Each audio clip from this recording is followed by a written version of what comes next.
This is Row Talk. In this episode, I talked to Shamus Weiche about learning things during the pandemic, the influence and impact of social media, and the challenges of being tuned in to the news all the time. We also get into random stuff like being afraid to touch a wall, the magical Filipino rice-making finger measure, and Unreal Engine. Okay, so we are recording. Thanks for joining me. It's been a while since we last met, probably around a year. Yeah, we spoke a little bit about a year or so ago, back when we could still meet people, and then before that it was what, almost 10 years, so like basically Yeah, since high school. So yeah, that was a long time because we were together in school for like 8 years from grade 3 until yeah, I was grade gonna 12, and say, then so it was like 10 years on, 10 years off. yeah, exactly. Yeah, that's true, yeah, because you went to, yeah, University Heights back in grade 3, eh? Yep. Holy, Then Orchard wow. Park and then Central. Yeah, I remember making videos of back at Platts Lane and everything. Oh yeah, yeah. Yeah, Yeah. uh I recently just I bought a skateboard from Walmart. Oh, So really? yeah, I hope to finally learn how to land an ollie after Yeah, 10 I years. remember trying to land ollies and kick flips and stuff outside your house. I managed to get the ollies eventually one day, but still can't do most of the good stuff. The kick flips, the heel flips, Yeah. anything beyond. Yeah, the kickflips are hard, but I think I almost landed heel flips at one point.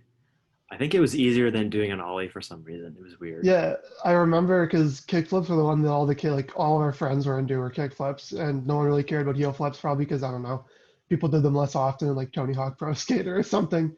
But you, for whatever reason, I remember you always just almost nailing heel flips, but struggling with kick flips, and it was Oh the yeah. opposite of every other person. It was so awesome because no one could do a heel flip except for like you were coming the closest of everyone. So Yeah, plus I realized I rode Goofy and I was so confused why everyone else was yeah, riding it the that, other I way. think that might be that's my theory is it was the goofy more than anything else because everyone else what was the other vert, right?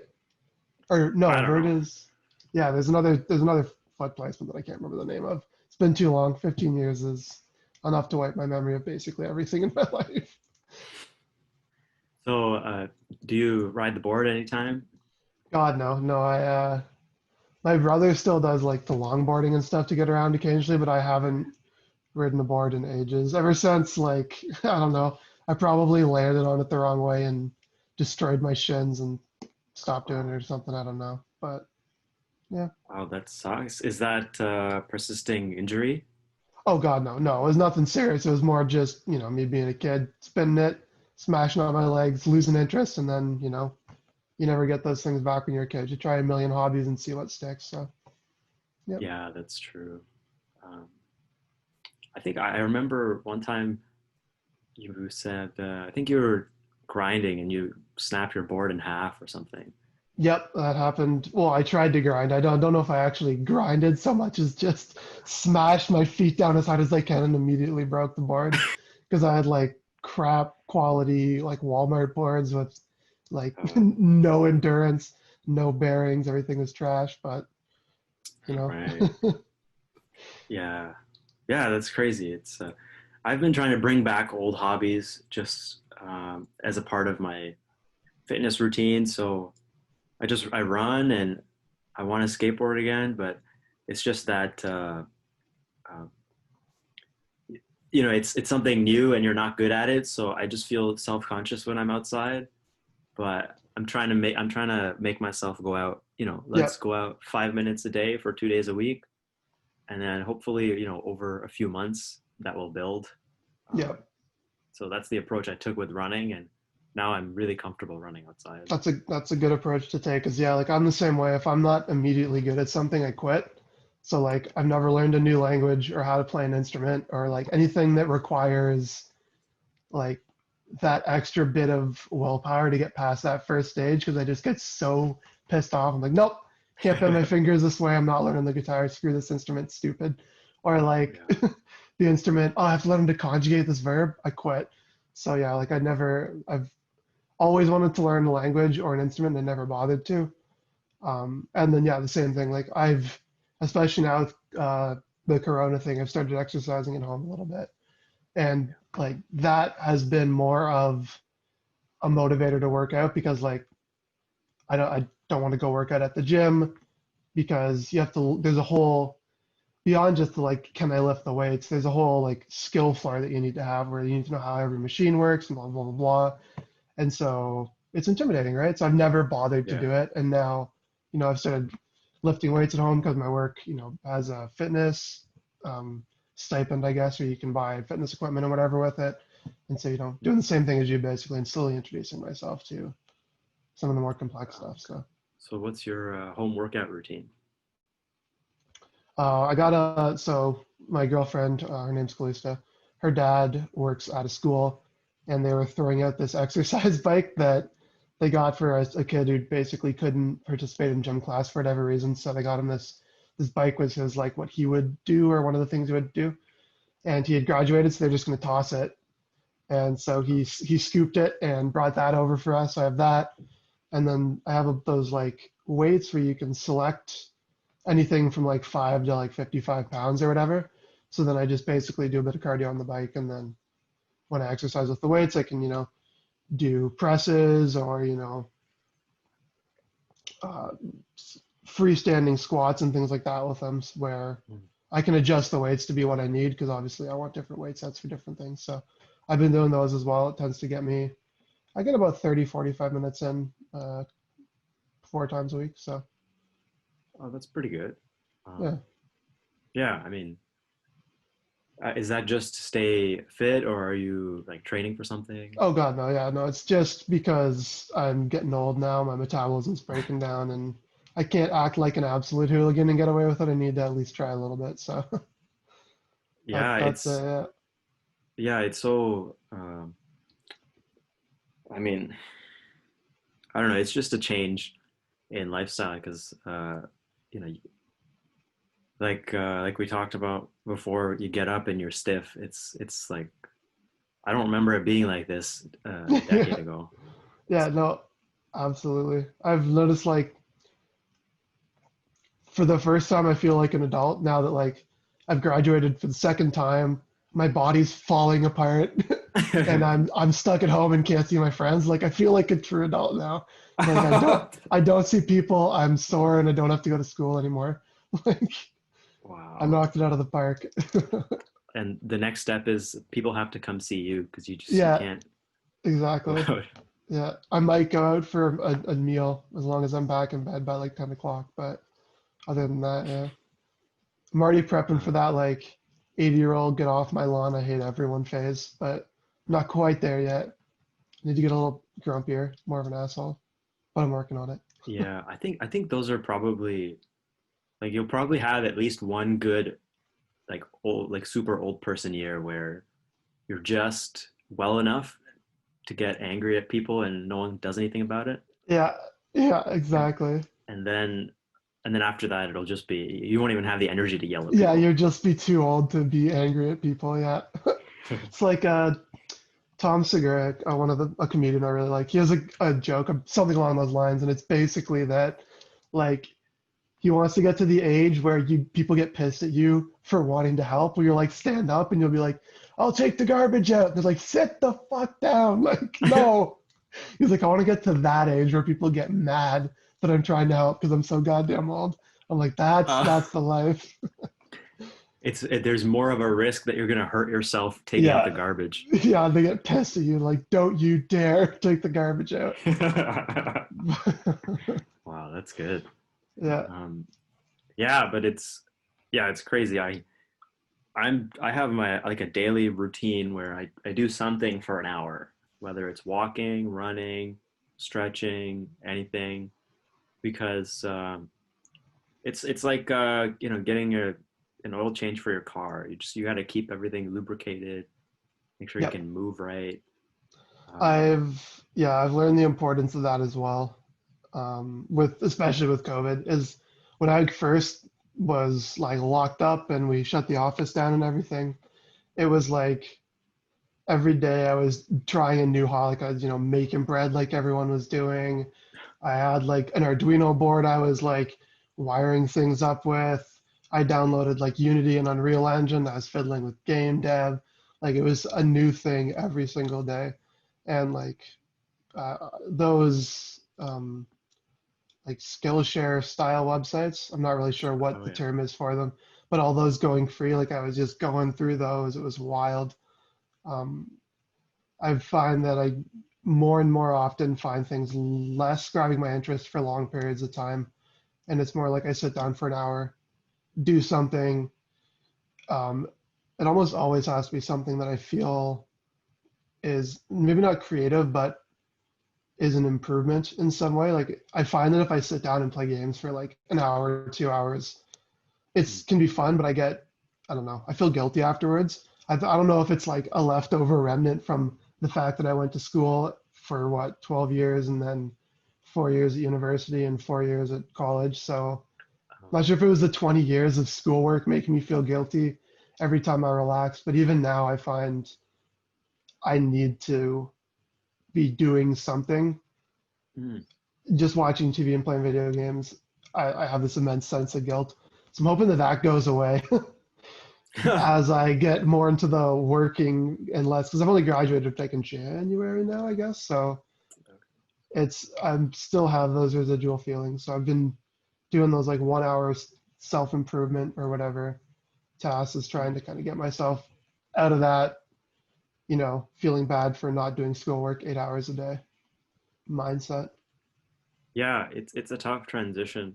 I remember after I graduated from my bachelor's degree, I was looking for work, and you can only spend so long applying to jobs, but so I would spend maybe an hour, and then I would just feel like I'm not doing anything now. Like I have to spend like 8 hours a day looking for work, but you can't really do much because you send an application or you message somebody and then you just wait. It's just a Exactly, waiting yeah. game. The process, you can't speed the process up by working harder. It's you just go wide. You can't, get it further along the pipeline. You can just get more pipelines started, just apply to a million places. And that gets Yeah. defeating. Like if you're doing that for 8 hours a day, first of all, Yeah. you're applying to like hundreds of places. And then that's, exhausting. And then it's just not a good time, of course.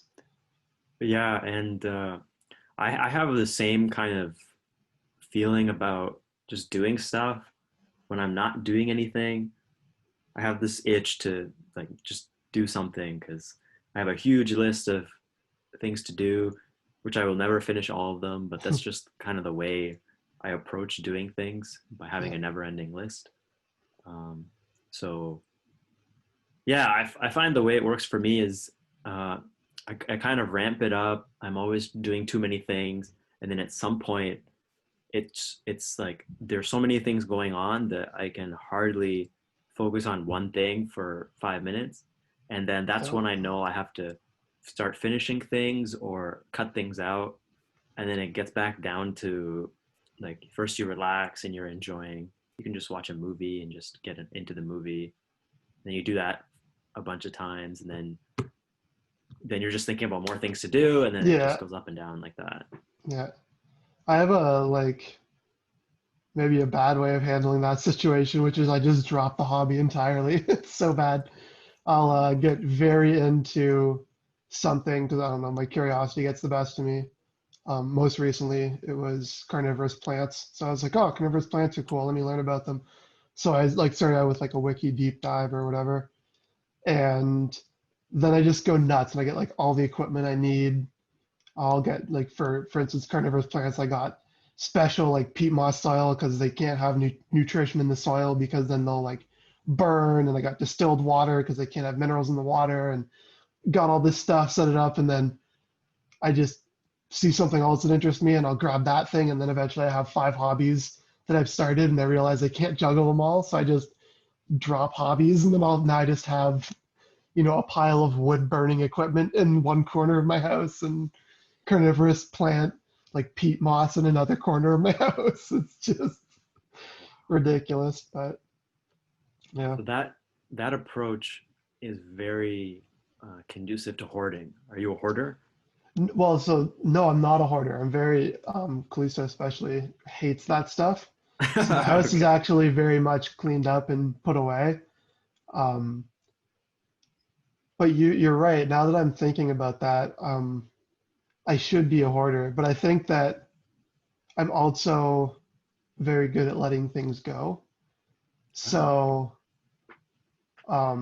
as I guess to extend that life cycle of a hobby that I pick up, is they'll go into a corner for a bit, and then I will eventually give them to someone who is interested in them, or I will donate them to Goodwill, or I will do something to get rid of them. So, like, I don't even think I have that wood burning kit still in my house anymore. I believe I gave that to my brother, if my memory serves, or something.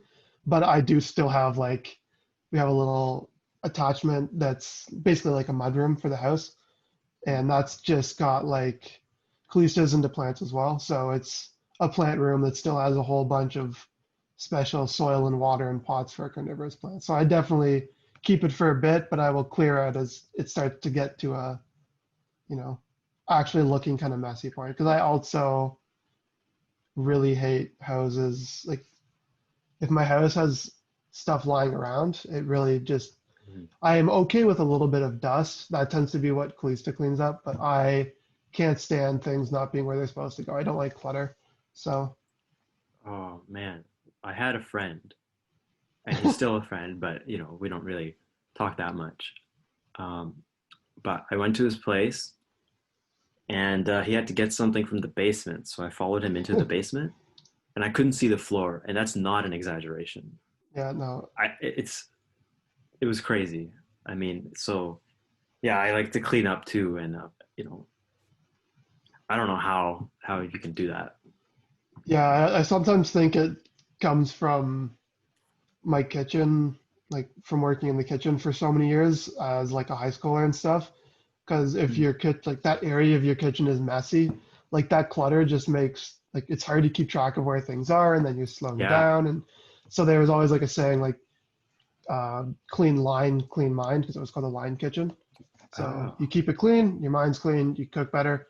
And I don't know if like it was subconsciously it's that or whatever, but now like if the coffee table has, stuff scattered around, I have to put it all away, I have to do whatever.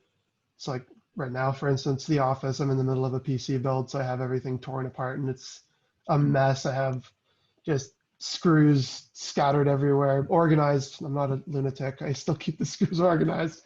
But yeah, so that's given me, I just need to go back and I'll finish that probably later today and get everything cleaned up because otherwise I'll go insane. Yeah, I'm in the middle of a PC tear apart, I guess. Tear Actually, down, no, I've yeah. already torn it apart. It's an old laptop, but Oh, nice. I want to practice my writing, so every few weeks I go one by one from fully assembled laptop down to the individual parts, and then do a little write up about it. I don't Nice. really know I don't really know the idea of it, but I think it's a good way to just keep in touch with. Well, yeah, and you have an engineering background, right? Yeah. So you get to continue to use those skills. Like, I don't know about because you did like electrical engineering, correct? Is Yep. that, yeah. So like I'm not super familiar with the workflow for that. Like, because my experience has basically just been fiddling with an Arduino board and some capacitors and transistors kind of thing. But like I know for software engineering, you have to stay on top of those skills or you like it's not like riding a bike. I find parts of it are like Oh, the really? basic, the like the if statements, the for loops, but like the patterns and the syntax, it's not like riding a bike. You have to continue to use it. So taking apart those laptops allows you to continue to stay fluent in the electrical engineering workflow as you take these stuff apart. But I've never bothered to take apart a laptop, and now I really want to. As soon as you said that, because now I'm Okay. like super curious. Yeah, it's fun. I've taken apart a couple of them, but I think it's just like I don't know if I have to do something three or four times before I get an interest in it. So Interesting. That's that to me is very interesting. That you'll do something multiple times and you won't necessarily find it interesting. You force yourself to kind of stick with it until it becomes interesting. Uh, kind of. Like for example, way back, when the novel Aragon came out. Yep. I think you'd mentioned you read it and it was good, so I Yeah, I used bought to it. love that series. Yeah. And whenever it came out, I bought the book. I think it must have been 9 or 10, and I got into like 30 pages of it, and it was just so boring. I just couldn't finish it, so I just left it. Then, like sometime later, maybe a couple of years later, I started reading it again, and I just thought, well, let's try it again. And then I started reading it, and I read the whole series. So I don't know what it is. It's just like getting To over that dip your hump of, toes in, yeah. because if you're Interesting. interested in something, then it's based on something you enjoyed in the past. But if you do something you don't like, for some reason you just develop an interest in it. Yeah. It's like an acquired taste for coffee, except it's hobbies or books. Yeah. That is interesting to me because I'm the opposite. I very much like I said, I dive head first into some hobby, go nuts, and then drop it. Whereas you seem to, you know, dabble, dabble, dabble, and then eventually once you're kind of all the way in, you're golden. I've always been curious. Laptops, do they have different cooling solutions for laptops? Because I can't imagine there's any reasonable airflow inside a laptop case. And I feel Mm. like they'd have to have some pretty crazy heat sinks in here to keep it from overheating, basically. Um, Man, I wish I had my stuff here, but it's not in Uh, this room. Yeah, so generally they have a fan. Um, right now I'm using a an Apple MacBook Pro. So this one's pretty compact, and it has yeah, they're a very slim. SSD. So I don't know what is inside this one because I've only opened up HP and Dell laptops. But the HP laptops get super hot, like the bottom starts burning Oh, sometimes. really? Jeez. At least the ones I've used.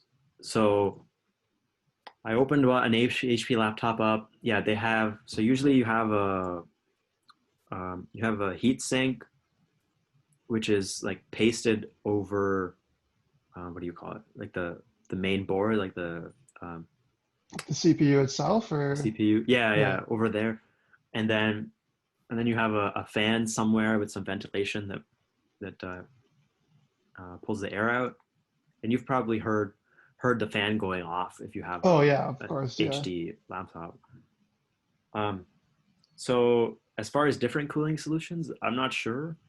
I know there are different ways to cool things, but as for the laptops I've seen, they usually have a fan, and then they also have a heatsink over the So CPU. yeah, so the heat. So it's the same as a normal computer. They just kind of flatten it down a little bit, eh? Yeah, because like I remember Yeah. back when I was in school and I have the laptop booted up, and sometimes, especially when I opened up like the IDEs for writing code, they have a whole bunch of additional processes that run because they're managing debuggers and stuff. And that first boot up, my computer would just start to whir like mad, and I was like, geez, how do they even fit a fan of that size in this laptop? Because it wasn't a huge one, but yeah, they can get crazy hot. But, yeah. Yeah, this is the first solid state drive laptop I have. Um, yeah, and this one actually, I don't know if it's related, but as far as hearing the fan, I only hear it after I finish recording these Zoom conversations and when the computer is working to process like the video and create a file. Oh yeah, At interesting. that point, it's really loud and kind of hot. But Nice. aside from that, I don't hear a peep. It's always cool. Yeah, Um, likely just when it starts to process the video file and whatever else and get the byte stream organized, it probably boots up, gets a little hot, and so the fan needs to cool it. Hmm, interesting. yeah. Cool. So what are the Skillshare hobbies going on? What have you dropped recently? Ooh, yeah, what have I dropped recently? So right now I'm fiddling with Unreal Engine. So are you familiar with that at all or no?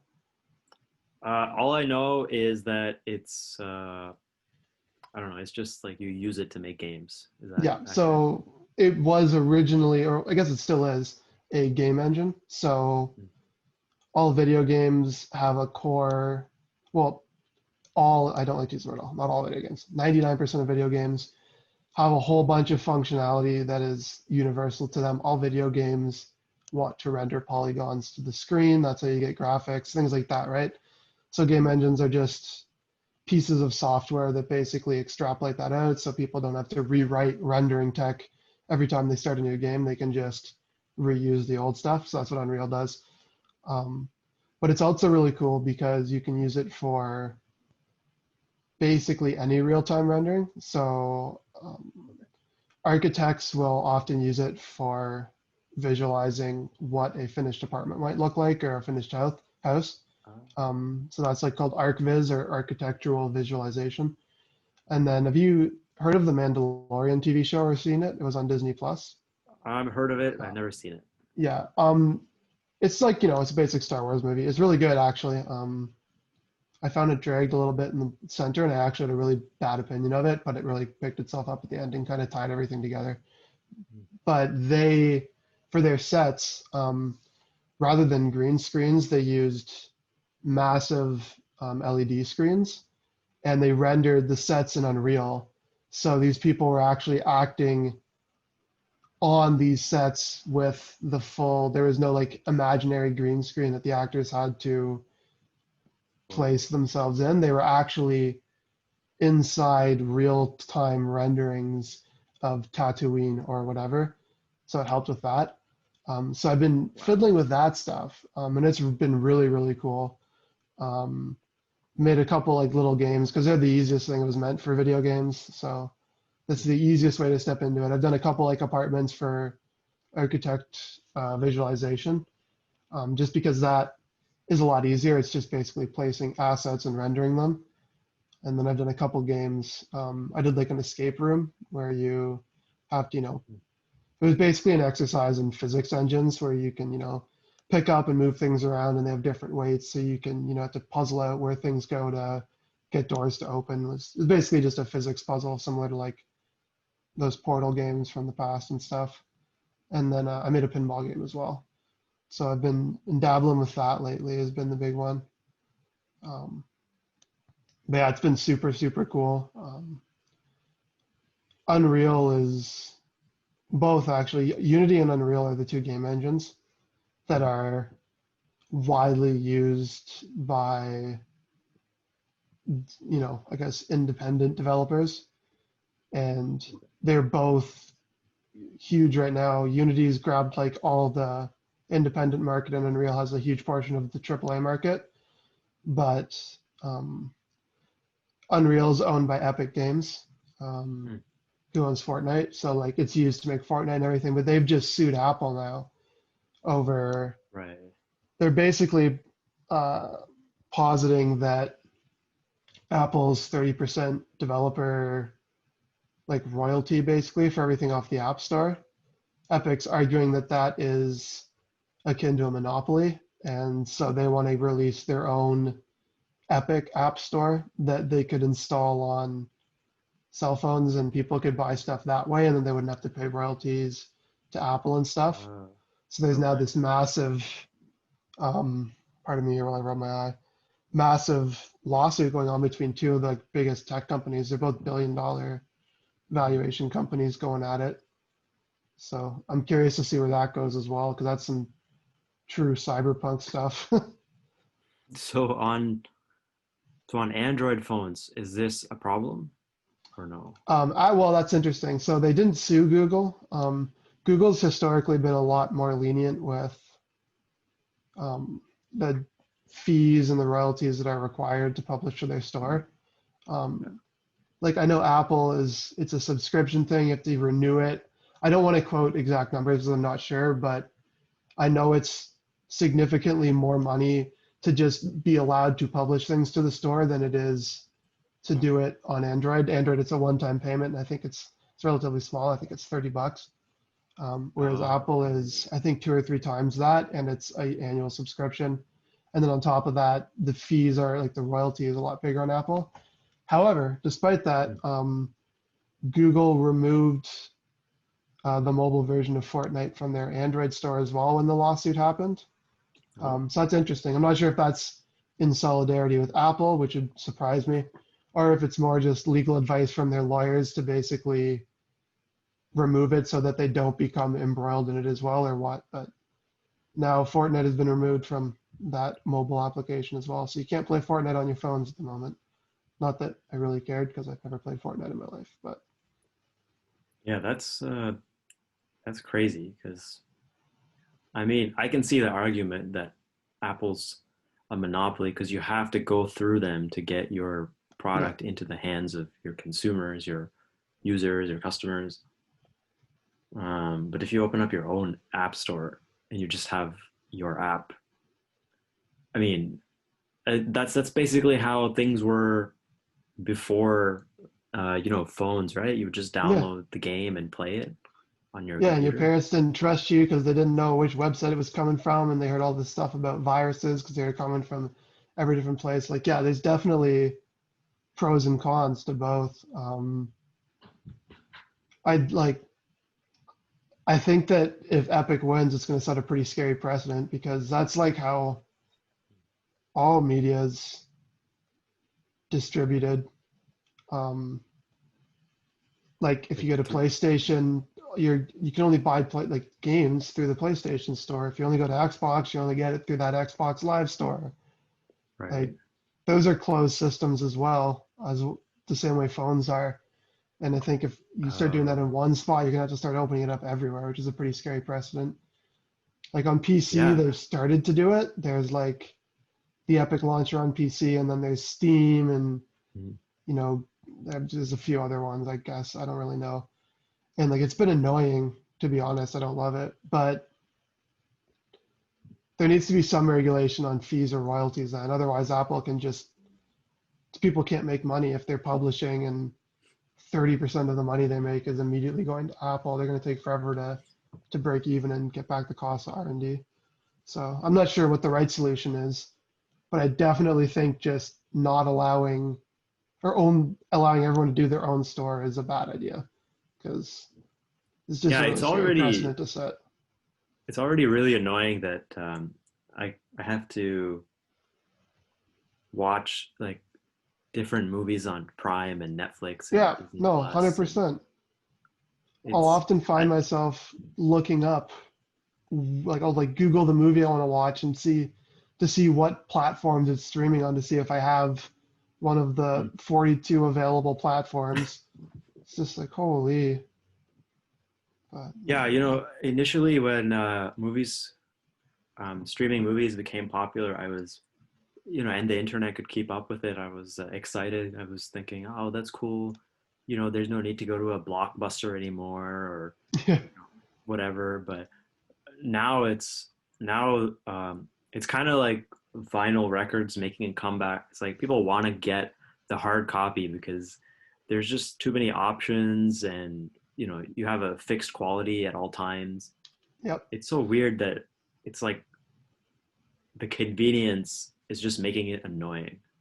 Oh yeah, and that's 100% it. Is I feel like it's as cliche and stupid as this is going to sound. It's very much like that history repeating itself idea where Yeah. like we had cable or we bundled all these things into one thing because everyone didn't want to have to pay for every individual cable thing, and then Oh everyone got yeah. pissed off. So then now we had Netflix, but then now we have Netflix and Hulu and Amazon Prime and Crave and HBO Go and now they're going to start, I'm sure, going to get bundled shortly, and it's going to go back to being basically cable again, except now it's over the internet instead of cable lines and blah, blah, blah. Even though I guess internet is technically cable lines as well. But Yeah. like it's very much, yeah, I don't know. And even with music, like you were saying, is I've been using Tidal because there was Oh yeah. a promotion for like whatever, 3 months for $3 or something.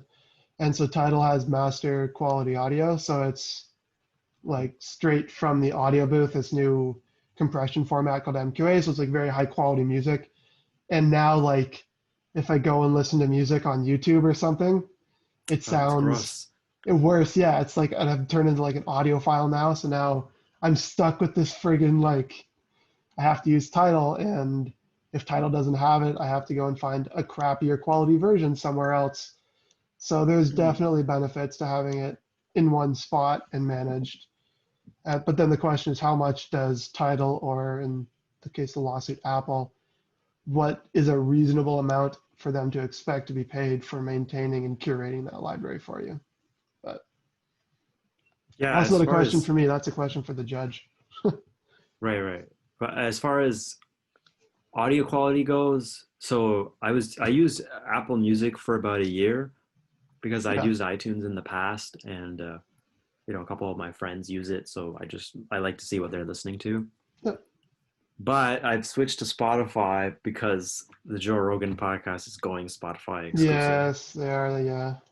And so far I don't think they're rolling it out well, because the latest podcast, the video, like, I couldn't see it right away, whereas other people could see it immediately. Oh, really? Eh? Yeah, Anyway, that was something that I wasn't a huge fan of, the Joe Rogan thing. But continue. Go. Finish your story yeah, before we...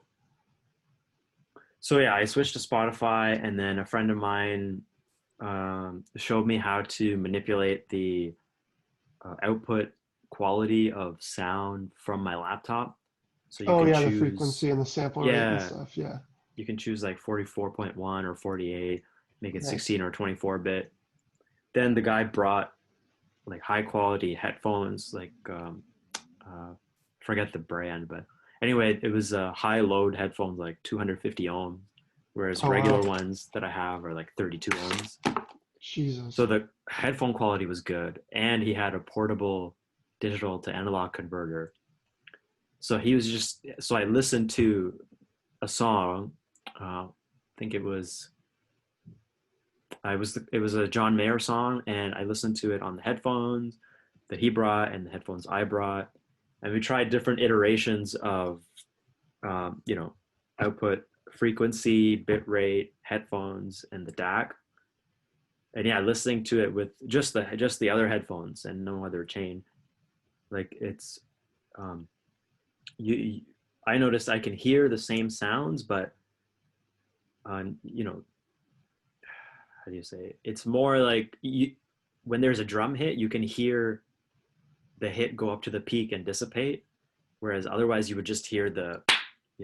Yeah, you definitely, because like these are the same thing. These are really, like, as far as I know, some of the best headphones that you can buy that are wireless ones, at least. I needed noise canceling for work, but like they have like an LDAC, like Bluetooth codec in them and stuff. But the same thing, like when you put on the master quality audio and you get the bit rate and the sample rate and everything set up correctly, you like the separation between sounds is what's really crazy. It's like you said, you're hearing the same sounds, but everything sounds different because there's this like separation between the snare and the bass and the guitar and the hi-hats. Like everything has their own, like I want to say like layer. I'm not a sound technician, I know nothing about this stuff, but it's like the fuzzy white noise that was like gluing each of those sounds together is gone, and you just have this like crisp, clean audio, and it sounds so good. And then like with Spotify and most of the streaming services, there's one set bit rate that they stream at. And so there's a few like Deezer and Tidal where you can change them. So Tidal has like hi-fi, which is like basically CD quality. And then there's MQA, which is like audio booth mastering quality audio. And then there's also the like streaming quality, which is when they start to drop the bit rates so that you're not murdering your data and stuff like that, which is what most places will stream on. And if when you combine them all, it becomes just awesome listening to stuff. But I'm excited when the 5G is everywhere, because you can probably stream audio booth quality at that point, because the download rates are going to be so huge. Yeah, I am very excited for 5G as well. If Canada ever gets it and implements it well. I'm nervous that last I heard they were talking about letting Huawei or whatever do the 5G, which is probably a bad idea. But yeah, I don't know. I am pumped for 5G though, because I murder my phone's battery, or not battery, data, Mm. because yeah, I'm Yeah. not not responsible. I deleted actually Instagram and Facebook from my phone a few months back because I was just on my phone too much, and it has been the best decision I've ever made. Yeah. Like I'll still use the messaging functions occasionally, but like I'm not scrolling through feeds and reading posts and stuff mindlessly. So Yeah. I have a tablet at home, so I have my social media stuff all in that tablet. I don't have any Instagram or anything on my phone. I just use it for like phone, texting, messaging, email, basic stuff. And I know I have a tendency to just scroll mindlessly. So yeah. I keep adding more steps to get to Instagram on my tablet. So like all my apps are on one page, and then on the second page I have a folder, and the folder is titled Junkie, and then inside the folder I have all the apps. And so I still do it. I still scroll mindlessly, but Yeah. I'm hoping that just adding more steps will make me less wanting to do it later. Yeah, yeah. Next step is to uninstall it and force yourself to go through like the web browser, Safari or whatever, and go to Instagram.com and log in manually every time. That's true. Yeah.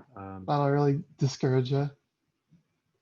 But yeah, I also, what I do is, so I have Twitter and Instagram, and on Instagram, I don't know if I've just been following just people I know and intentionally avoiding famous people because there's just there's just more stuff if you follow people you Yeah, don't know.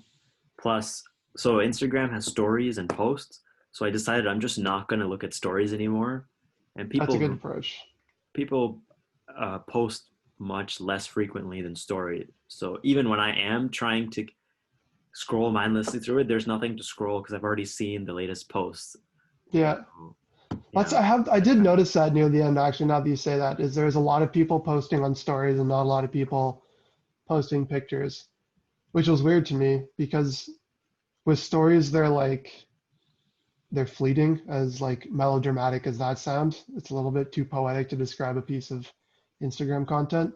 Like they're gone. So it's very weird to me that people prefer to post to stories and not post to somewhere where it's going to persist.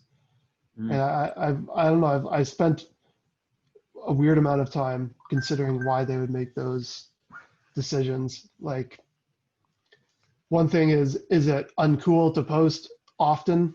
Another is like, is it is there something more interesting about it being fleeting? And so you see it and it's gone, and that's like makes it special, which would be weird to me because it's just social media, but I don't know. I'm not the typical person in that sense. I'm not the target demographic. And then the other thing is like, and this is what I think it is I think it's like a desire to share your day. And so like yeah, you with the story is like you are given permission to basically just spam the shit out of everyone all the time, and you get that validation of like, I have this, I show that, and no, people can't get pissed off because they don't have to scroll by it anymore. And so like I wonder if yeah, that's where stories come from. But like yeah, social media is like fascinating to me. Um, just because like I know myself and I know how I interact with social media, and it's very yeah. atypical to my regular behavior. Okay, So it's fascinating to me that I interact with it so differently, but I don't think about it any differently. I don't think, at least. I don't think that I think about it differently. So there's clearly a whole bunch of UX design going into that social media to make it compelling to have me coming back. And so I like it I like seeing if I can deconstruct the ways that they do that and figure out why it is that if I have Instagram on my phone and I'm sitting on my couch, in a within 30 minutes, I'm going to open my phone and scroll. And there's a good chance I'm going to then scroll for 30 minutes. It's like half of that time is taken up by Instagram. It's so weird. And I want to know why. And I don't know why. Well, so this is how I look at it. So when you go to the mall and you go to a shop like, let's say H&M, there's always a sale. So Yeah. a story is like a sale. It's like you gotta look at it before it runs out. And a story has a 24-hour period, which is like you said, you're sharing your day. You want to see what's going on in that day. And yeah, there's something about this is going to go away. I better look at it. That's interesting. Yeah. So there's that, and for some reason, at least in the people that I follow, people use stories way more often. So Same. Yeah. that's also one way where if you want to know what someone's up to, you have to go through like tens of different stories just to get to the person you want, or just skip through and find the person that you want to look at. Yeah. Then so there's that, and there's a feature where it'll just keep playing the story, like each person's story, and then it'll go to the next person and the Yeah. next person. So you want to go through it all. Yeah. And I think this is where Instagram is really smart, and also I find really annoying. They throw in an ad every 2 or 3 people when you're looking at stories. Yep. And They're stupid. Yeah. so yeah, that's for stories. And I like metrics, so whenever I post a story, I'm regularly seeing who's seen it. It doesn't really make a difference because at this point, I'm not selling anything using stories, but for some reason Yeah. I'd Like, like to yeah. know. So Oh that yeah. brings you Of back course. if you're posting stories. So there's just so many hooks for stories that whether it's one thing that works on you or all of the things, you have to actively be aware and use the app, actively instead of passively to make sure that you don't keep going back to it. And it actually takes, I find it takes a lot of effort just to be aware of that as you're using it. Otherwise, you're just letting the hook, keep bringing you back because the stories Yep. are so short that it's just like, oh, it's a hit, come down, hit, hit, hit, hit, right? Yep. And they do a bunch of like there's even those like quick react buttons or whatever. I'm not really sure what they're called, but like Hmm. occasionally I'll try and like skip to the next story back when I was using Instagram and I'd pull up like a list of emojis. And like it's a 2-button tap. You like swipe up or something and tap, and then you get the whole screen explosion of, hearts or fire or whatever. And like to do all those little things to make it so now you're engaging with it, but not engaging with it so much so that you're gonna think and then disengage with it. You're just gonna mindlessly engage because it's like a button tap. There's no typing. There's no thinking about the content. You're like, that's fire. Next, that's hearts. Like, yeah, that's wild stuff. And then of course, like, so I am a software engineer. So I am not only that, but at the company I work at, we have 2 development teams, and I'm the design lead for my team. So I am often the one who is discussing the UI and how we do that. And so I get this, I don't want to say immense anxiety because that is not just like that trivializes actual immense anxiety, but I get a little bit of anxiety about the way that I design the UI alongside other people, and whether I am accidentally internalizing those negative parts of social media, but that's another reason why I got rid of it, is because I didn't want to, like, for instance, Facebook has the wall, or what, not the wall, but it has the feed where everyone is all together. And then there's, I think it's called the wall. It was when I was in high school, where you can look up a person and see it. And now everywhere has adopted that, Twitter, Instagram, and that encourages you that if you want to go see a specific piece of content, you have to jump through the hoops of typing in the search bar, finding the person, and scrolling through the post, when you could just scroll endlessly, like you said, and find. It's like the grocery bag one trip where you're like, I'm going to carry all these grocery bags or all these dishes in one trip. And because you're juggling so many things, you have to move slowly, that it would have been quicker to just do 2 trips. And it's the same with those. Like, it's quicker to just search like Akshay and then find your post than it is for me to scroll through a day's worth of posts to find it. Oh yeah. So they encourage you to do it. And now I'm worried that when I'm doing the design of the application I'm working on, there are things like that that because I'm used to seeing them in every app that I use, I'm going to start permeating these apps that I don't want to use those kind of addictive, negative UX designs.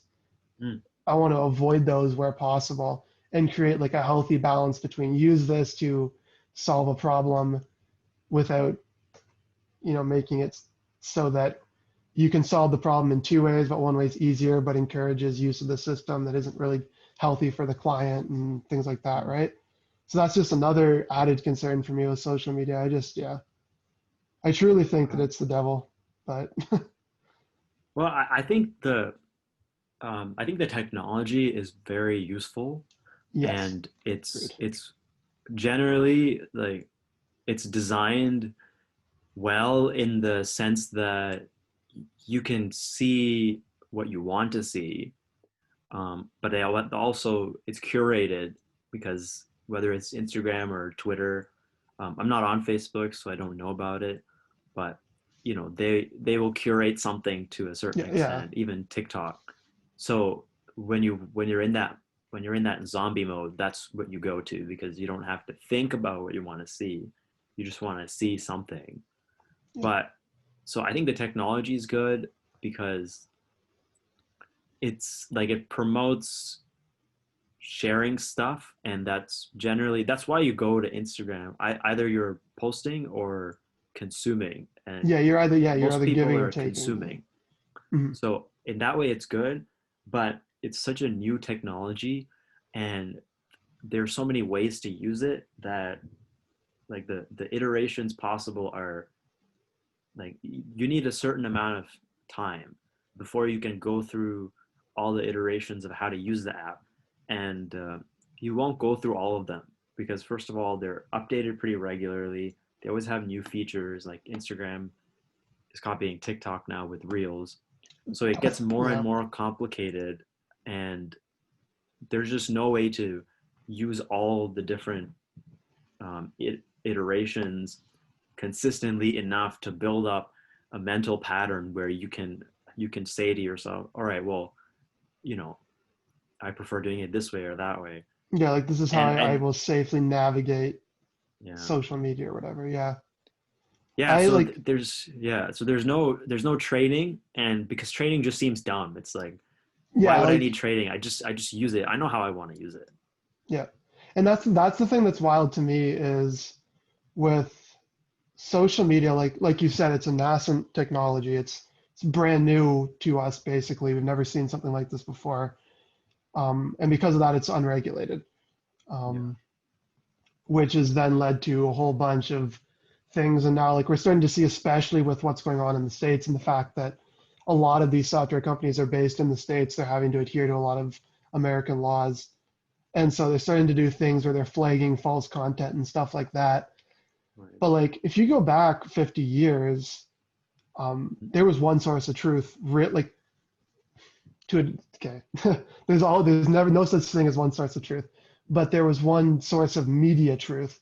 I did the air quotes that you couldn't see, Mm. and that was a newspaper, right? Like everyone in a city, if you were getting your news, like you were watching a news channel on your TV, or you're reading the news in the newspaper. And now with social media, it's super politicized because well, politics is just the management of everyday life. So if people are posting about their everyday life, politics is going to become involved. And so now we have these highly politicized platforms where anyone can go and say whatever they want. And now there is no such thing as like one media source of truth because we are the media. And Oh so yeah. you have this confirmation bias where like if I am a Joe Biden supporter in America, I am going to follow people who are also Joe Biden supporters, and the Trump supporter is going to follow the Trump supporter. And now they are not exposed to other ideas. And then we have these schisms and these cliques form. And then over enough time, we just have a complete lack of understanding between people who are living in the same geographic space, right?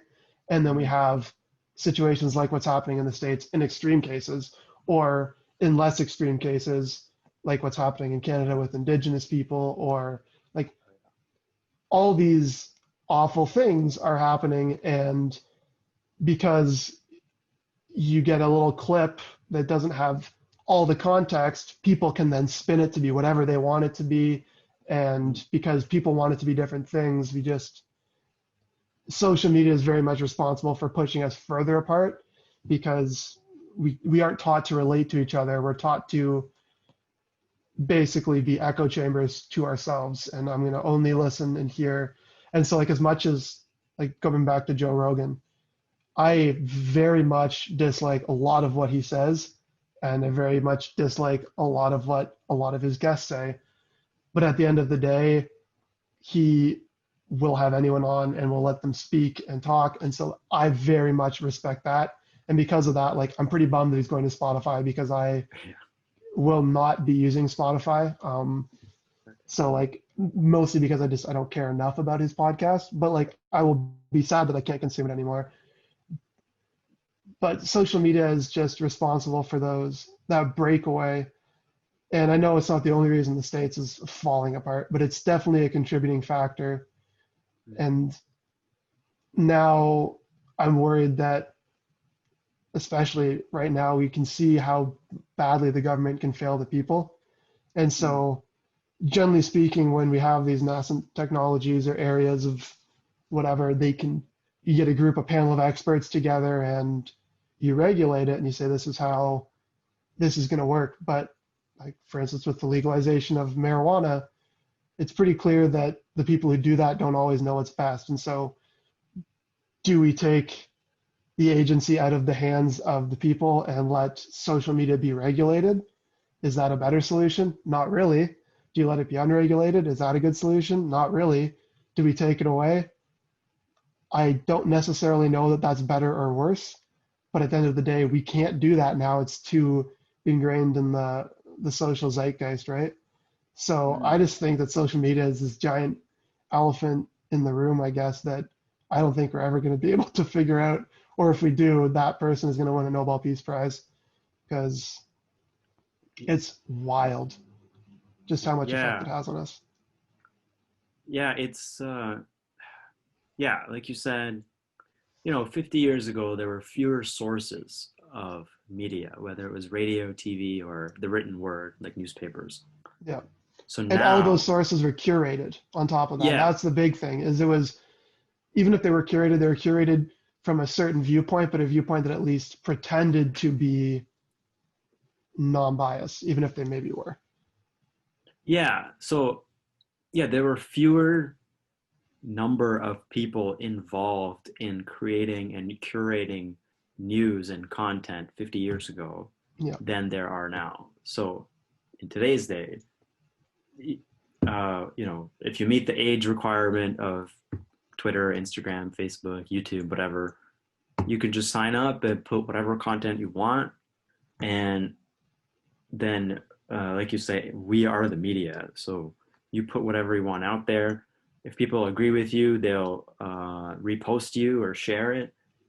And I think it's just like the technology is so new that it's, I don't know, I hope, or not hope, I suspect it's going through like an infancy phase where 100%. People, like, everyone is learning how to use it. And when you're learning something new, like if going back to skateboarding, you're gonna fall, you're not gonna land tricks, it's gonna be hard to balance. Yeah. But when you keep using it, you're gonna learn through personal experience and the experience of others, whether how it's like, what's gonna happen when you reshare someone without reading the article, or when you reshare a politician's tweet without really having a direct connection to what that person is saying. Yeah. So I don't know. Yeah, I agree. It's so complicated. I don't think it's going away. It's going to be there. I don't think it can go away at this point.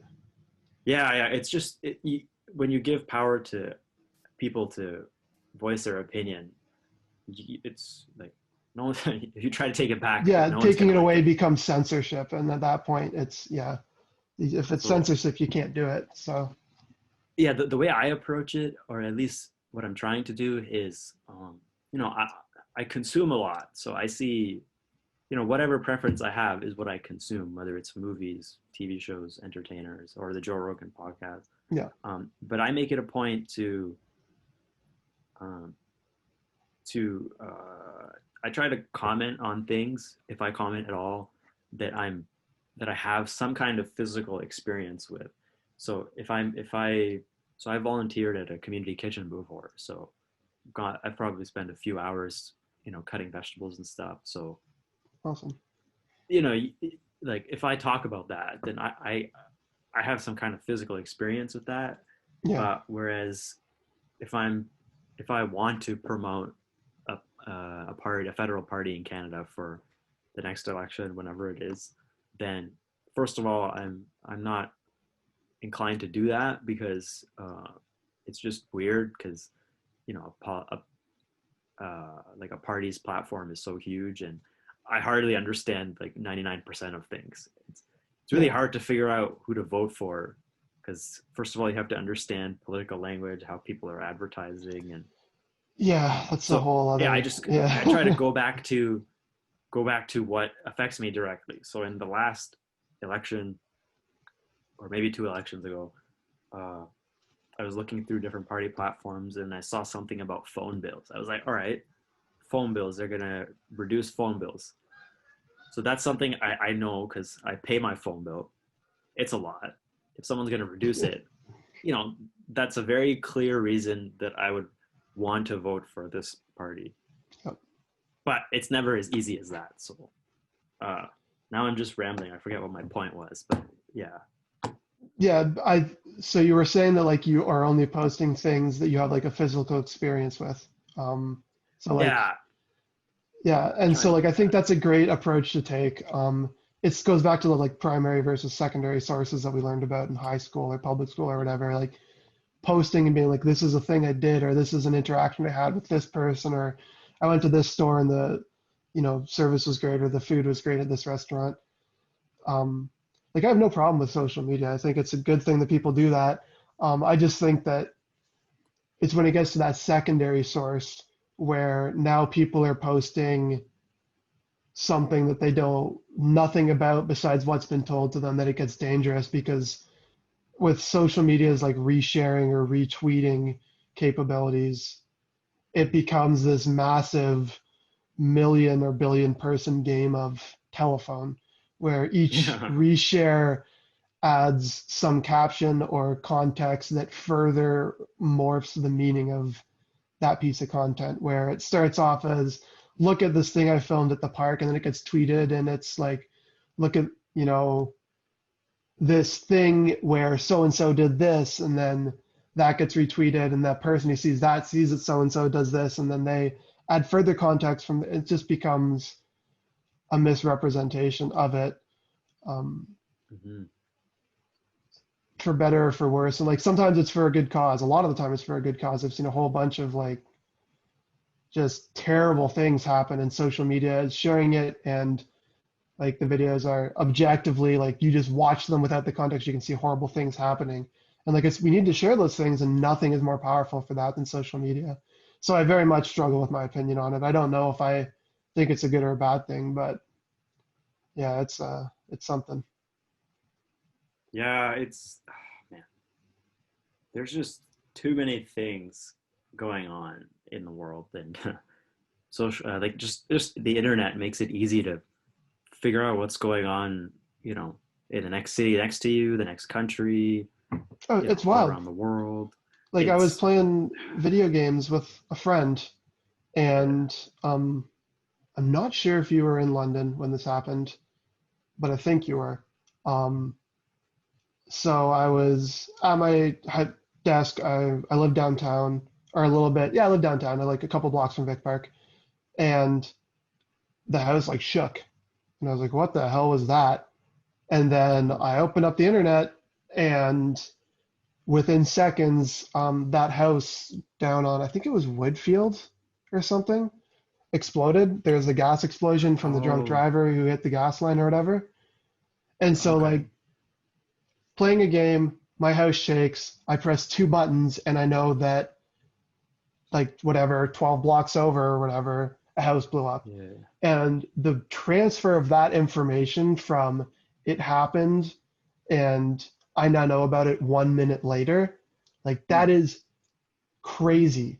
That is an advancement that is just like the Industrial Revolution. It's like it's the Yeah. Silicon Revolution or something. I don't know.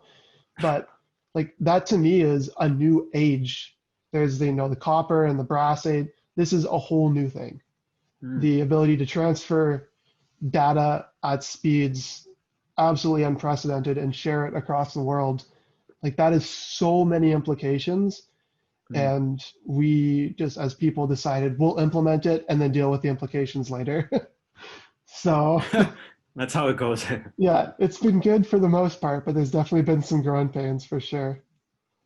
But Yeah, see, like in that scenario, like you want social media. It's like if you're 12 blocks from an explosion, you want that access. You want to know what's going on. oh Do I yeah, have to evacuate? Do I stay here? Was it a gas explosion? Is there like is there a threat to my life? Um, so in those situations, it's super important. But like, I think the thing is when as a user, when do you tune in? Like at that point, you know you want to tune in. yeah, Uh, Whereas if I'm watching the news, like the national news, like there's very little practical use for me in my day-to-day life because I'm not involved in foreign affairs.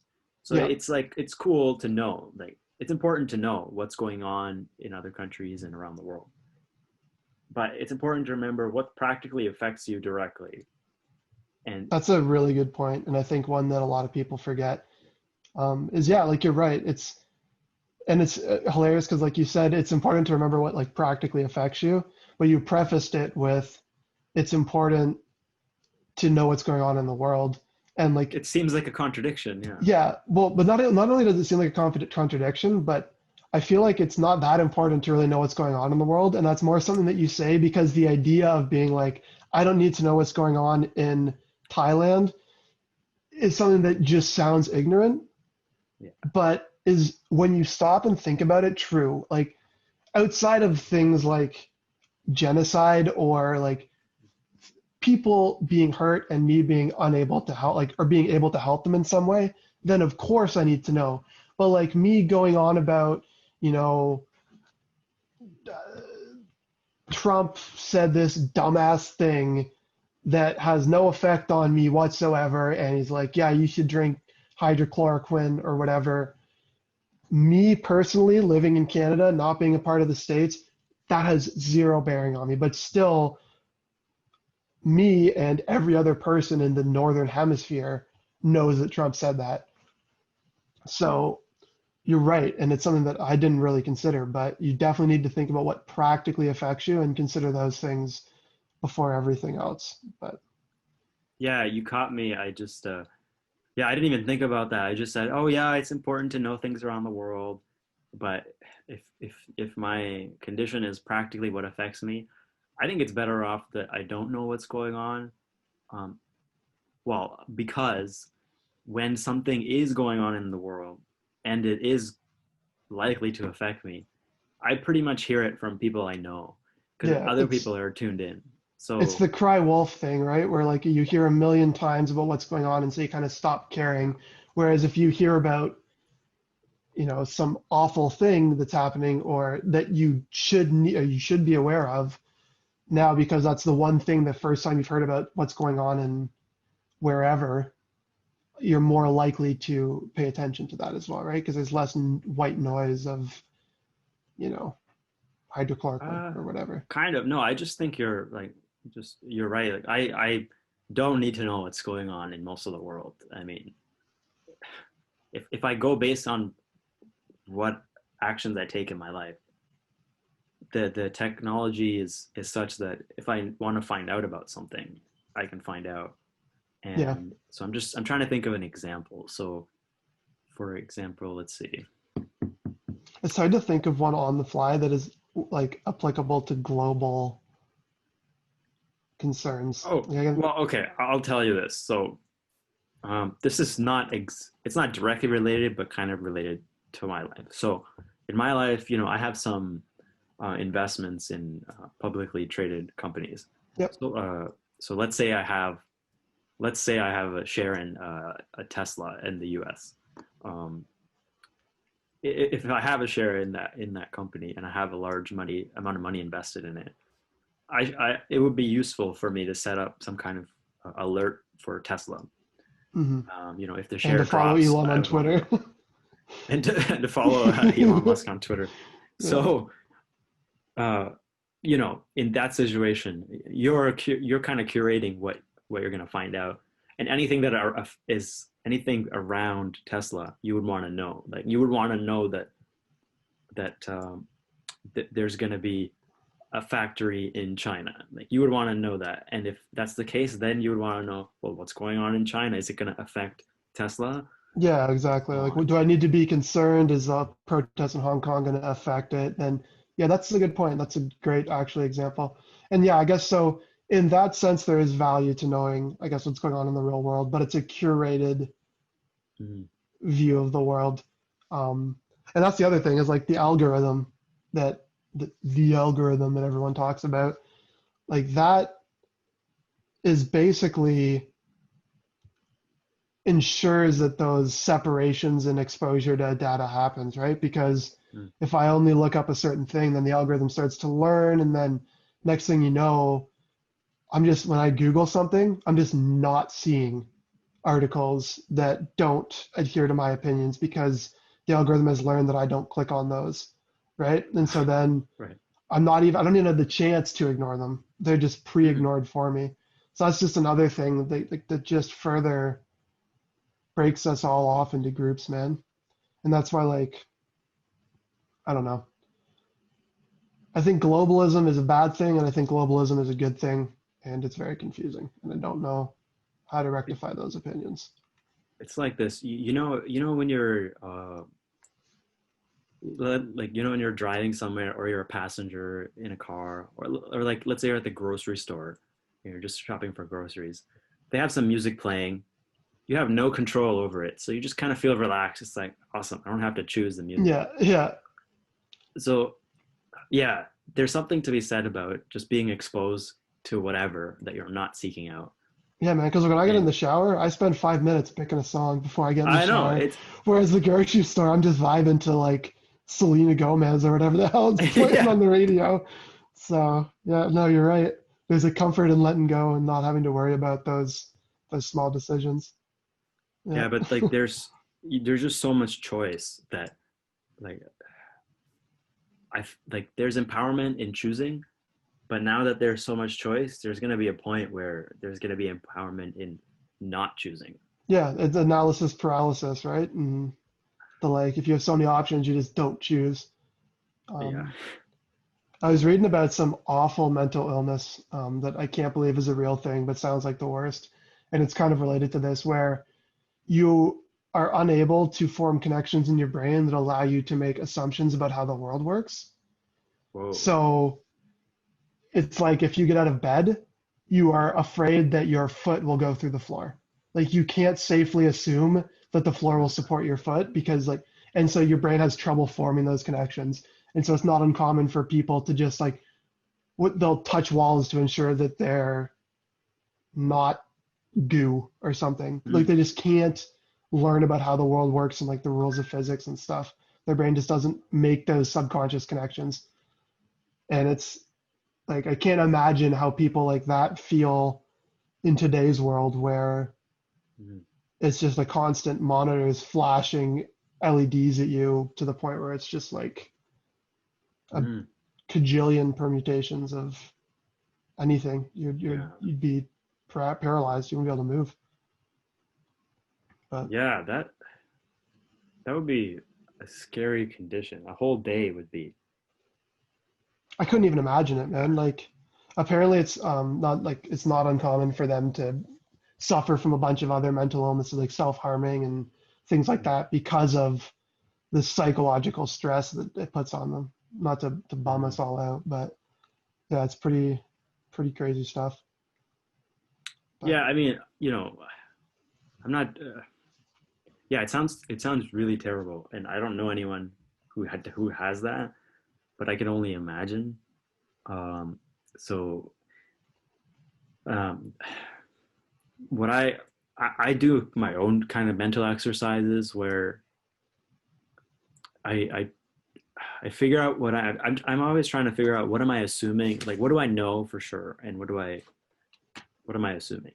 So Mhm. it kind of goes back to your physical experience, or it's more like if you have experience with something using your whole body, you can kind of trust it more to be true than if you're, for example, just reading an article, which Yeah. involves your eyes, reading, and Yeah, thinking you're about you're stuff. engaging just one sense and you're trusting that the person who wrote it was accurate and that their conditions were the same. Maybe in the Hmm. case of electronics, maybe the ambient temperature was higher or something and whatever else. Yeah.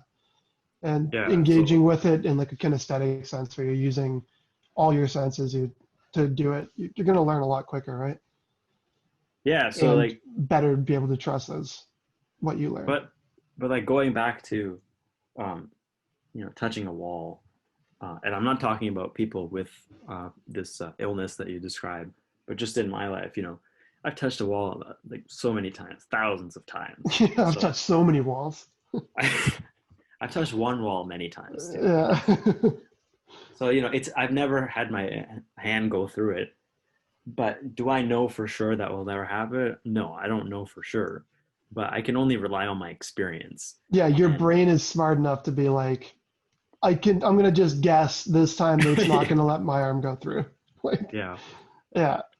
But apparently some people like that, their brain just doesn't make that leap, which yeah. is So wild. It's like I watched that Love on the Spectrum show on Netflix where okay. it's a dating show, but everyone who is dating is on the autism spectrum. Um, And it is the most heartwarming show you'll ever watch because like because they're autistic, they don't have the same kind of social filter that we do. So it's like watching a dating show if the people didn't care what the other person thought of them. There's no like niceties and small talk. It'll be like, I don't like the way you're eating. And then just like gets up and leaves. Or uh, like he'll see that she's, acting differently and it'll be like, is something the matter? Like, do you want me to move your chair up? And like they just care so much, but they also aren't wasting each other's time or, they just are themselves 100%. There's no filter. And you cheer them on, man. Like it's the best show. It's just so heartwarming. Makes you feel good about yourselves.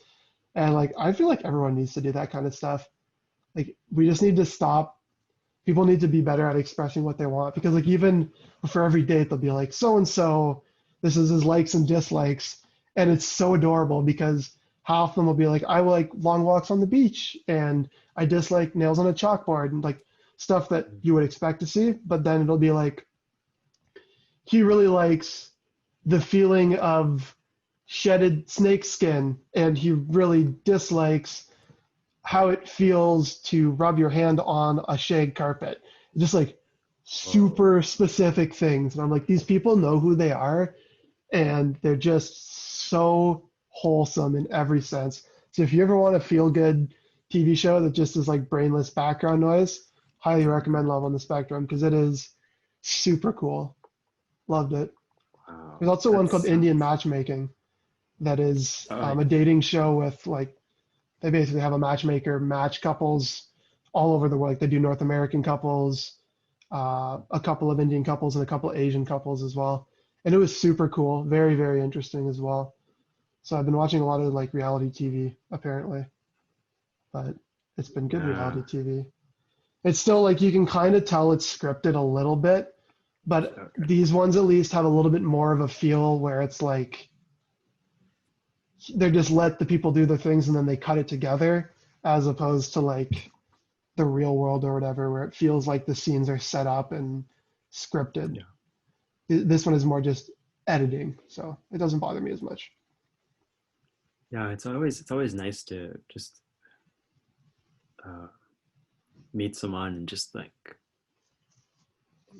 chill. I don't know how to say it. Like without there's no you're not trying to hide anything, but Yeah, it's I think you're comfortable to just just kind of like talk about what you want and be yourself and not worry about what opinion they're going to have of you per se. And you yeah. just have the trust and the comfort that the opinion that they have of you is going to be positive, and so you're Yeah. free to do whatever you want. And I think that's a big change in mindset that I've come across lately, is that now I've found I'm very good at just kind of being myself and not caring what others think, but also it's less from a I trust other people to have a positive opinion of me, and more from a I trust myself to be okay with not being liked by certain people, if that makes sense. Mm, So like I will be myself, and if you have a positive opinion, great, and if you have a negative opinion, that's fine by me. We don't have to necessarily interact. Or if it is in a situation where we have to interact, like for instance, like a work thing or a business thing, then mm. I'll just be positive, because that's just the normal, correct human thing to do, is not be an asshole. So Yeah, it only took 30 years, eh? yeah, right. That's the thing, is at 28, there are a lot of things that I have recently learned where I'm Yeah. just like, why did I not like stupid things where it's 4 seconds of effort and I just never did it. And Yeah. like now, like sometimes when I'm drying myself off in the shower, for instance, and the towel's like wet, I'll get us another towel. I won't use the wet towel. It's like it's so obvious. Or like I'll get, for instance, like we moved into this. Like I've moved out of my parents' house after I graduated from university, which was university is 18, 19, 20, 20, so 21. I'm 28. So Oh. I've been moved out for 7 years, Mhm. and I just bought a potato masher like 2 months ago. And before that, I Okay. was just mashing a potato with a fork. Like, there's just all these stupid things where it's like, dude, you could solve these problems by just trying like this much. Mm. And I'm finally doing those things, like realizing that not everyone has to like me.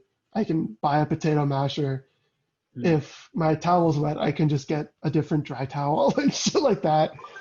It's like, I don't know, man. I don't know what clicked, but I think it's having a real job and not working in the restaurant industry.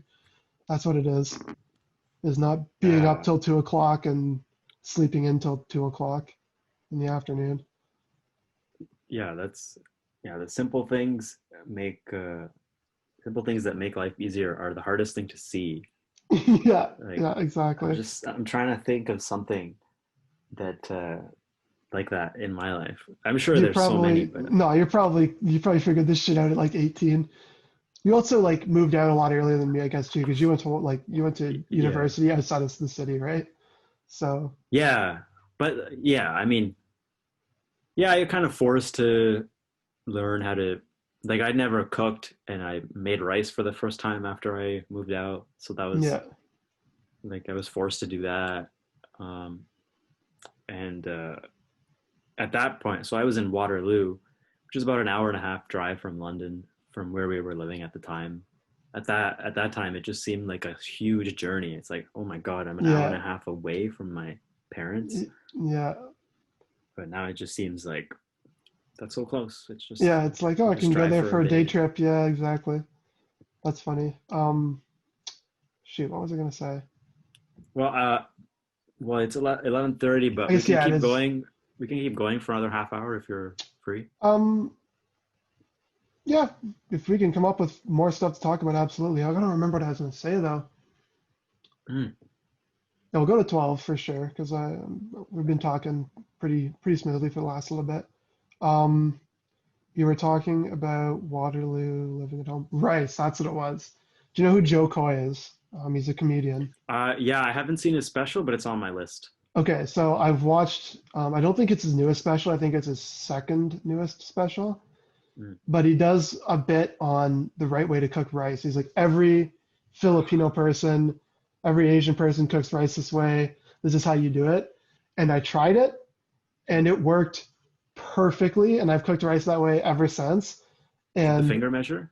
yeah, it's the finger measure where you fill any pot with as much rice as you want, and you fill the pot with as much water as you want, and then you fill it up to that first line on your finger where the tip of your finger is on the rice, and then the line is where the water is, and then you just boil it till the water is done. And it perfectly cooks the rice every time. And it blew my mind. Like, what is this secret Filipino tech? No one told me. Been making rice like a fool, measuring out water in measuring cups and stuff, and then, no, I was happy. I was ecstatic. Yeah, man. The first thing I learned was whatever rice you put in, you just double the water, and it works most of the time. Yeah, I don't use a finger measure, but that's like, yeah. After a while, you can eyeball it. Yeah, you start to eyeball it. I did the same thing as you, as I'd measure out 1 cup rice, 2 cups water, or whatever, and then I converted to finger method because I found that it was made for better rice. I guess, I don't know. Yeah, whenever I ask my dad about, oh, how much, how much. Okay, it's not whenever I ask him, but I have asked a few times in the past. So I ask him like, how much, what do you call it? Some kind of spice? How many mustard seeds do I put in this? Oh, you just put in like this much, and he's just like showing you a finger. Yeah, and all the best cooks are like that. Yeah, because you learn to eyeball it. You know from experience what's going to work and what's not going to work. But when you're learning or teaching, no one wants to hear that. Just a 3-finger pinch of salt. You're like, what the fuck, man? Like, my 3-finger pinch could be 4 times the size of your 3-finger pinch. This isn't fair at all. That's another thing I've gotten into, actually, over the Corona vacation, is cooking weird flour products, or just cooking weird things in general. So like I made marshmallows, which is something that before I did it, I wasn't aware you could do, which is like another kind of stupid thing where, like, I don't know where I thought marshmallows came from. Like, obviously you can make them at home because you can make them in a factory. Right. But I was just like, what? You can make marshmallows? So I made those. I made mochi, which is like the ice cream thing? Yeah, so it's like mochi is an ice cream. Mochi is what's wrapped around the ice cream. So it's like it's rice flour and sugar and water basically, and you make like a semi-firm, chewy. One second. Semi-firm, chewy, like dough, and it's almost like a halfway between like pastry and jelly, and that gets wrapped around the ice cream. Okay. So I've made that. And then I also made bubble tea, like tapioca balls as well. Whoa. And so I've been making a bunch of like really weird things like that. And it's been super cool. Tapioca balls are a lot harder to make than I would have thought. They were. So do you start with the small ones and then make a big ball out of them, or how do you? No, you start with a big one. That's the thing that like makes it so difficult, is so you take tapioca flour and a little bit of brown sugar and water basically, and you mix it, and then you boil it up, and then you add more flour and more water, and then you basically make a dough. And then you take the dough and you cut it into a small piece, make like a snake, like you would do with Play-Doh when you were a kid or something. Okay. And then you cut that snake into super small pieces and roll those into balls. So it's very time consuming because you have to take the dough, cut it into a piece, roll that piece into its snake, cut the snake into 50 pieces, take those 50 pieces and roll them into a ball, and then repeat that with every new piece cut off the original piece of dough. But you also have to do it quickly because if you take too long, it firms up. Mm-hmm. So it's very hard to do because you have to go like lightning speed. And so I find that it always firmed up on me, and I got like tapioca cubes more so than balls because I couldn't roll them in time. How was the bubble tea with the tapioca? It was really good, actually. Other than the square ones fit in my bubble tea straw because they're squares rather than being circle. So I had to like suck super hard, and it would cut the ends off, the corners or whatever, and it would just rocket into the back of my throat at like Mach speed and use my uvula as a punching bag, and I'd start like choking. but it tasted good. It was fantastic. Wow, that's crazy. Yeah, no, this Corona thing has wrecked I've just been trying every possible hobby to Mm, try and just, I don't know, kill time. Because, yeah. Yeah, it's a crazy time because I don't know, it seems like things are opening up again, and then now people are out with masks, hand sanitizers. yep. In So that's Canada, at least, cool. I think we've pretty well, this is going to be the new normal, I guess, as they say, for, Yeah. I would imagine, well into the winter. But like, it doesn't really, like, to me, it doesn't really bother me at this point. Like, throwing a mask, I will often forget I have a mask on. Like, the other day, I went to a corner store, grabbed a bottle of water or something, and then subsequently just dumped it all over my face because I forgot to take my mask off. And I just Okay. poured water.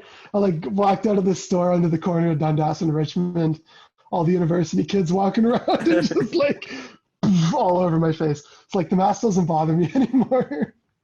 But Oh my God, that's so the only funny. thing I miss is going to the movie theaters. That's the only thing.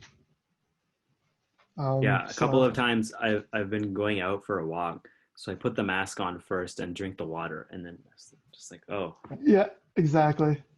It's oh. very, very, very easy to forget when you're thirsty. So yeah. The Uh, States, however, is I don't even know what's going to happen there. We'll see. We will see.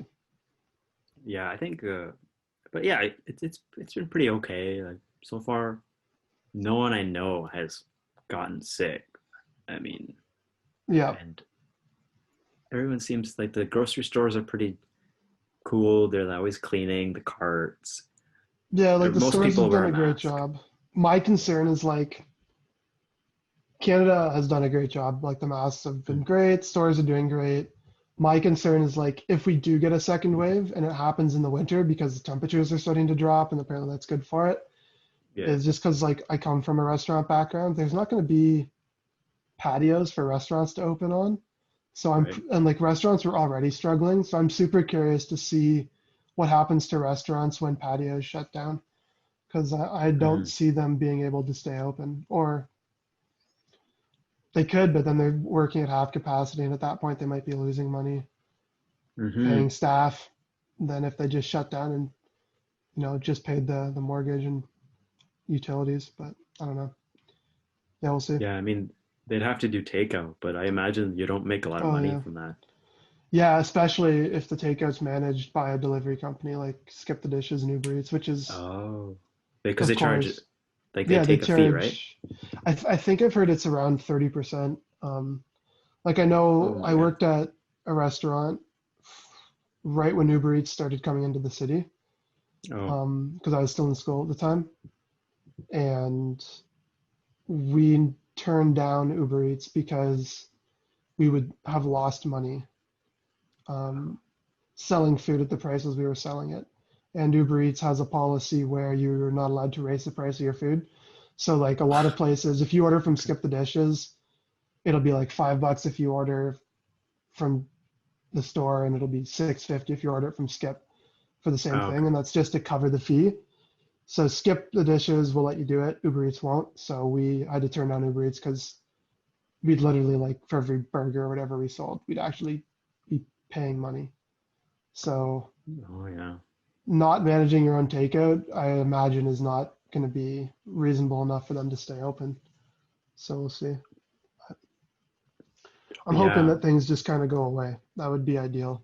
But Well, I mean, I hope so because like it just, I think there's just a lot, like there's a lot of uncertainty about COVID, which is why we have all these measures in place. yeah, And who knows when the vaccine is going to be available to people. Uh, yeah, I that's the hope big it's thing soon. is first of all, the vaccine being available at all, and Yeah. then convincing people to take it to a point where Yeah. we have herd immunity. Because like, I don't think they can make it mandatory without, especially not in the States, maybe in Canada, I don't know. Canada is basically the States, though, I've learned recently, is just, that was another reason I got rid of Facebook, is I would read comment sections for like local news and stuff, and it was just like genuinely depressing and heartbreaking. I was like, I can't be reading this Oh, stuff, or I'm just gonna, it's not good for my mental health. So I like just deleted it because Canada is apparently just like the States in that sense. And I don't see much of Canada or the States voluntarily getting the vaccine with how much the mask has been politicized. yeah. And then on top of that, like I know I can't get the flu vaccine because I'm allergic to it. Oh, okay. The base that they use has a protein that is present in eggs and fish, and I'm allergic to it. Oh, So like I have a really bad seafood allergy. I'm or no, not hypoallergenic. Jeez, that's the opposite. I'm anaphylactic. yeah. So if I eat fish, I'm anaphylactic. With eggs, same protein, not as concentrated. So I can eat them, but Okay. they'll make me itchy. So that same protein is Okay. in the base used for vaccines.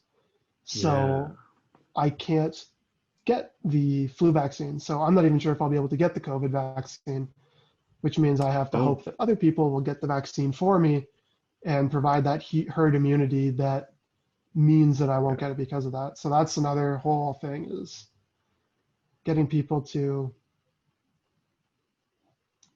you know, Get the vaccine. Yeah. be, yeah, rational human beings and not uber Yeah. politicized, whatever else.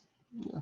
Yeah. When I get the flu, I think they always ask, like, uh, I think they ask, yeah, I think on the form it says, are you allergic to eggs or something like that? Yeah, they usually ask if you have an allergy to, I'm not sure what the term is because I've never had it in the last Hmm. like 20 something years. So, Right. Right. but yeah, um, not a good, I'm genuinely concerned because like with the flu vaccine, I got the flu once in my Yeah. entire life and I've never had the flu vaccine.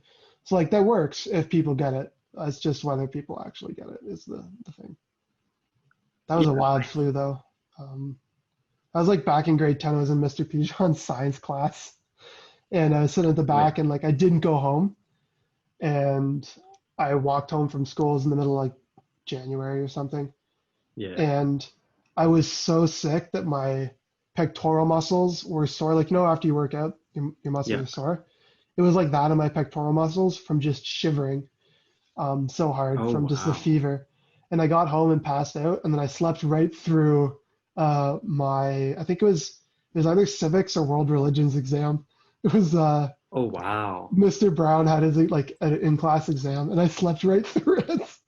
So I had to go in and like get a note from my parents saying that I was literally asleep for the entire day and couldn't Hmm. do it and everything else. It was a nightmare. But I've never got the flu since. And I never had it before that. Man, I So, think I had the same flu because I remember it was also in grade 10. oh really? Yeah, I was in the science class, which was my homeroom. We were doing some experiment and I was feeling so hot. My nose was dripping. We were doing a Yeah, man. titration lab in Mr. Zuper's class. And yeah, I finished the class and I went home. And then I think I stayed home for 2, 3 days. And at some point I was shivering. I was just drinking orange juice the whole time. And Yeah, after a it week, it knocks was you on okay. your ass. But yeah, that's the worst time. Like I don't think I've had the flu except for that one time. Yeah. Um, and nowadays I wonder whether that was the swine flu era, like 2008, 2009, Oh whether it yeah. could have been that we both got, or who knows? It's crazy. Yeah. Someone contaminated the science class apparently if we both got Probably, I hope it wasn't me. Yeah, well that or I got you sick, who knows? Yeah, Yeah, that's hilarious. but That's yeah, funny. I mean, I get sick. I get sick once or twice a year, usually around fall and spring, which is regular, I think. This Yeah, year, of that's course, I didn't get sick because everyone had to stay home basically. yeah. I just don't get sick. It's very weird. Of course, I'm sure I'll get sick now that I've said that, but like Yeah. I find that I very very rarely get sick to a degree where it's debilitating. Like Yeah. I'm like I don't think in my entire working career So 12 years. I think I've called in sick maybe 3 or 4 times. Like could count it on Yeah. one hand. That's how a few times I've been sick. It's weird. I do appreciate it though, because I do not like being sick. So Yeah, I think this like next time I get a cold in the office, post COVID, if I survive, I guess, because you never know. yeah, Um, jeez, actually, uh, I'm sure you'll be fine. but yeah, basically when things are handled with COVID, yeah, I think I intend to make a use of masks and stuff. If I just have a cold or something, I Yeah, think that's a good thing to move forward with. I was thinking the same thing. It's like whether, because like I know in Asia, masks are very common. I have a friend. That's what I heard. Yeah. I wonder if you've met him. Do you remember Doug? Did you ever meet Doug or talk to Doug? Um, I don't think so, all right. but you've mentioned Well, him before. yeah, he's like my closest friend. He has been living in China now for 2 years. Oh wow. So he was in China during the like whole Corona COVID Mhm. thing, and he said like it was wild. But people were already wearing masks, so the transmission was actually not as bad as it was in some like in Italy, for instance, Mhm. in the States, because Italy was hit before we knew much about it, and because the States are too stubborn to wear masks, like they got hit much harder than China. Yeah. Um, but yeah, he's told me some pretty scary stories about China. Apparently, like he got a call to like stay home because the cops are coming to his apartment. And he was like, "What the hell? Like, what's the deal Okay. there?" And they showed up just to give him PPE and like Oh, take photos with him because they wanted to like basically do a press release to show that they take care of foreigners and stuff. Because he's Canadian like at that, right? he's a 6'6" white guy from Canada, right? He sticks out like a sore thumb in China. So they like did a photo op with him and stuff. It was hilarious. And then oh, I have a hilarious Corona story. I'll tell the story and then we can hop off because we're getting close to 12. Sure, sure. But you remember Ian Fogarty, right? Yep. So I still talk to him, and he now works at London Life or Canada Life or whatever, doing some finance stuff. So he told me this story, and it is the most wild thing I've ever heard. I couldn't believe it was real. So this was right when Corona first started. It was working from home, and he gets a phone call on his phone from like this number that he doesn't recognize. Picks it up, and it's this person like, "Hey, I'm a translator for someone who is deaf, and they're looking to get Corona tested or COVID tested or whatever. So I'm going to be translating. Like, is that cool? You understand?" And Ian obviously is like, "This, like what? This is clearly one of those coronavirus scam calls, like Okay. whatever." So it's like, "No, that sounds like absolutely not." Like, whatever. Hangs up. A couple minutes later, he gets another call from another person. This one's just a guy, and he's like a different person. And he's like, "Hey, I want to get a COVID test." He was like, "No, this is like Jim Bob's fucking like auto wash. We don't do COVID tests." Like, just this goes on and on for 30 minutes, and he gets like 5 or 6 calls over 30 minutes. And he's like, "Okay, I can't deal with this. Like, I'm getting targeted for prank calls or something." Hands his phone off to his wife and goes back to work. And his wife is a bit more patient than him. So she gets the call and she has a conversation with the person and finds out that they were forwarded from somewhere. So he's like, "Well, where were you forwarded from if you didn't dial this Oh, number?" It's like, "Well, I got forwarded from like the New York testing center." And so there's an area code in New York, which is 518. And so oh. they were transferring to the 519 and then the number instead of 518 and then the number. So all these people were calling being like, I think I might have corona. I'm really scared. I'm trapped in New York and I need a test." And he was like, "This is Jim Bob's auto wash. Like, no test for you." Hangs up on these poor people because someone transferred them to him. I was like, "Oh my God, dude. These poor people are trapped." Like, because New York was a hotbed at first, right? Mm, So yep. they're trapped in New York. They're terrified. Like, and he's like just telling them that they can't get tests, and they're like super confused. So he then called back the testing center and was like, "Hey, this happened. You may want to let the person know and reach out to those people and stuff." So hopefully everyone got their test, but it was crazy that like that was the state of like the government organization for coronavirus when it first hit. Just goes to show like how caught off guard everyone was by it when they were Yeah, transferring that's testing calls embarrassing to some guy in London. It is embarrassing, yeah. Like and I'm sure dangerous. I someone got guess. in trouble. Yeah. Oh yeah, can you imagine? Like you could so easily get like a social insurance number if like Ian was Oh, not a good guy. Could have been like, yeah, sure, like what's your social insurance number? Blah blah blah. And then like boom, identity theft or whatever social insurance numbers are in the States. I guess you'd have to know that. But yeah. Or even the people. They yeah, they could infect a lot of people, right? So they could not get their test. They could go around infect a bunch more people and yeah, it just goes on. It's crazy. oh man. Okay, hold on. Let me stop